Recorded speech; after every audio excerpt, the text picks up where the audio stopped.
بہت دن کم رہا۔ میر تقی میر ایک اردو شاعر تھے۔ وہ آگرہ میں 1723 میں پیدا ہوئے اور لکھنؤ میں 1810 میں 87 سال کی عمر میں ان کی وفات ہوئی۔ ان کا ایک شعر یہ ہے: صبح گزری شام ہونے آئی میر، تو نہ چیتا اور بہت دن کم رہا۔ یہ شعر میں نے اپنی نوجوانی کی عمر میں پڑھا تھا۔ اس وقت میں یو پی کے ایک گاؤں میں رہتا تھا۔ اب میں خود بڑھاپے کی عمر کو پہنچ کر اسی تجربے سے گزر رہا ہوں جو تجربہ اردو شاعر کو پیش آیا تھا۔ مجھے ایسا محسوس ہوتا ہے جیسا کہ بڑھاپے کی بات کو کہنا یا لکھنا اور چیز ہے، لیکن بڑھاپے کی عمر کا تجربہ کرنا بالکل مختلف چیز ہے۔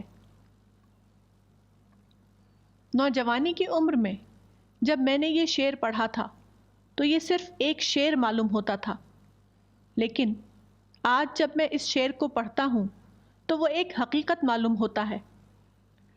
اب واقعتاً یہ محسوس ہوتا ہے کہ لمبی عمر گزر گئی اور اب کرنے کے لیے بہت کم وقت باقی رہا۔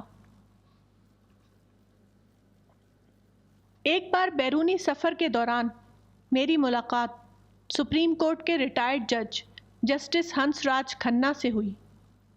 وہ ریٹائر ہونے کے بعد دلی میں رہتے تھے اور 2008 میں ان کا انتقال ہو گیا۔ دوران سفر ان سے جو باتیں ہوئیں ان میں سے ایک یہ تھی کہ انہوں نے بتایا کہ JRD ٹاٹا بڑھاپے کی عمر میں میرے پاس قانونی مشورے کے لیے کبھی کبھی آتے تھے۔ ایک بار JRD ٹاٹا نے ان سے کہا تھا، کھنہ صاحب، مولیا یہ کیپٹل تو کھا چکا ہوں، اب بیاج پر جی رہا ہوں۔ بے خبر انسان کے لیے موت صرف زندگی کے خاتمے کا نام ہے، لیکن جو انسان حقیقت سے باخبر ہو وہ سوچے گا کہ زندگی کے پچھلے دن تو میں کھو چکا، اب زندگی کے چند دن جو باقی ہیں کیا میں ان کو اویل کر سکتا ہوں؟ کیا یہ ممکن ہے کہ میں غفلت کی زندگی کو اپنے آخری دنوں میں ہوش مندی کی زندگی بنا لوں؟